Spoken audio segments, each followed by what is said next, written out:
In the video we made about the first part of the interview, we talked about Ray Dalio's insights on the world's major economic forces.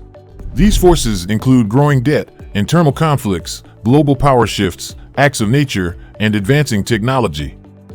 Dalio's study of research spanning 500 years shows that natural events have significantly impacted history. He also highlighted the risks of excessive debt and currency debasement, emphasizing the importance of real value assets. Gold emerged as a prime candidate for this. Dalio discussed the evolution of monetary policy and the dangers of transferring private debt to the public sector, potentially leading to inflation and economic crises. He stressed the need to understand these dynamics in today's economic landscape. Internal conflicts, driven by wealth disparities and differing values, pose risks to democratic systems, but democracy's adaptability and rule adherence can offer resilience. But today, we will dive into the second part of the interview, where Ray Dalio discusses the complex dynamics of the international world order. In this conversation, he sheds light on the ongoing US-China rivalry, the challenges facing both nations, and the emergence of India as a major global player. It's a deep dive into the shifting tides of geopolitics and economics that are shaping our world. China is in a very difficult situation, and the geopolitical issues are important, and the capital issues are important. I think the real question in all of this is, are we going to have war, or are we going to have an intense competition? And right now, I think all the sides recognize that we're on the brink of war. Ray Dalio compares the current global situation to a fierce competition between two wrestlers or boxers, symbolizing the shift from a cooperative, unipolar world to one marked by intense conflict. The world is now divided into opposing sides with uncertain outcomes. While he acknowledges this transition, he clarifies that he cannot predict the ultimate victor or the precise nature of the conflict. He emphasizes that the crucial point is that the world is indeed in a state of conflict, though not necessarily a physical war. This conflict encompasses various forms, including technology, capital, and trade wars. The consequences of this ongoing conflict are far-reaching and raise significant questions about the future of the world.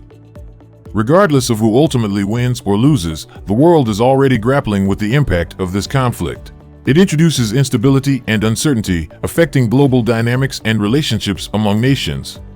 Okay, now you see how the sides are lining up, like Allied and Axis powers in World War II. You see the same dynamic. How does Europe play into this?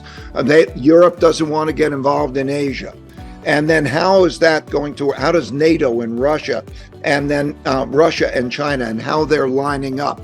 And then what does that mean in terms of deglobalization? So recognize the patterns of history, such as, sanctions always took place. You have economic war sanctions. And then the economic war. In World War II, before World War II, it was the sanctions, the United States cutting off oil, embargoing oil, very similar to the United States embargoing or cutting off chips to China, and then freezing of assets. That led to the bombing of Pearl Harbor. So I think as we get into what's going on in China, let me also deal with the issues of the conflict.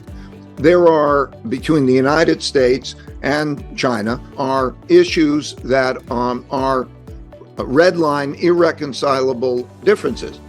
And they're very risky. What Ray Dalio is saying is that the world is witnessing a geopolitical landscape where nations are aligning themselves similarly to the Allied and Axis powers in World War II. This alignment involves intricate dynamics, including Europe's reluctance to become entangled in Asian conflicts, NATO's relationship with Russia, and the connections between Russia and China. These developments are contributing to a process of deglobalization. He points out historical patterns, such as using sanctions as a form of economic warfare, drawing parallels to the events leading up to World War II. Dalio underscores that there are significant, irreconcilable differences between the United States and China. These differences relate to Taiwan, China's interactions with Russia, and issues regarding capital movement. The impending conflict has prompted companies to contemplate leaving while Chinese companies consider their global prospects. Dalio highlights that the world is on the brink of a significant conflict, and this shift is not limited to geopolitics but also affects domestic politics, leading to more assertive policies regarding China. Amid this evolving scenario, international forums like BRICS, G20, and G7 may face challenges, resulting in chaos. Regarding China, he discusses its challenges, particularly its debt problem. He believes China needs to undergo a delicate deleveraging process, which should have started earlier. Additionally, China's geopolitical position in the world raises concerns for investors as they contemplate the safety of their assets. But before we continue, we want to thank you for watching this far. The two main reasons are that it is a very arduous, difficult, politically difficult thing to do because it allocates wealth. And second, but they'll have to do it. And the second is that after it, they still have to have a plan for those who were living on the debt. What happens with them? So, for example, the local governments.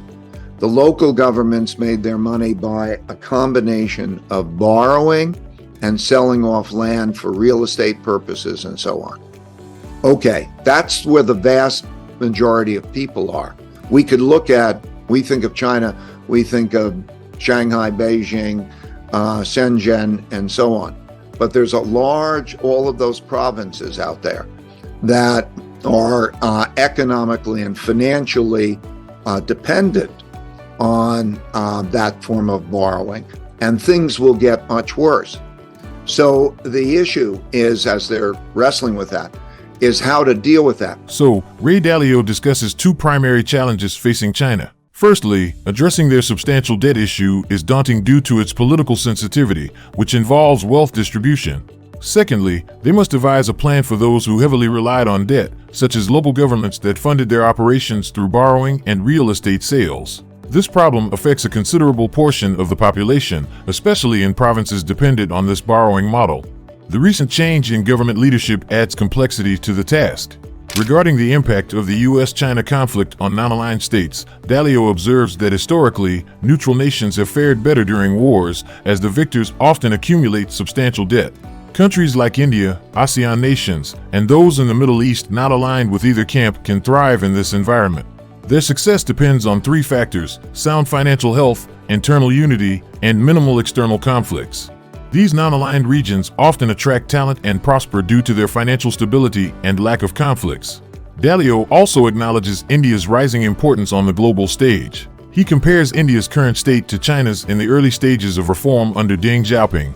India possesses substantial economic potential, including low per capita debt and an educated workforce. Under Prime Minister Modi's leadership, India is undergoing reforms similar to China's opening up.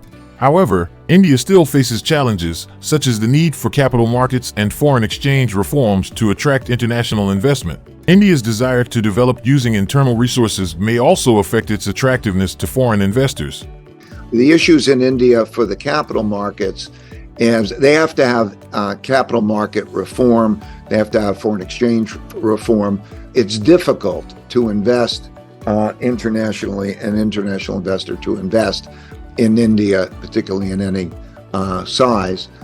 That's a problem. So those are the elements for an investor.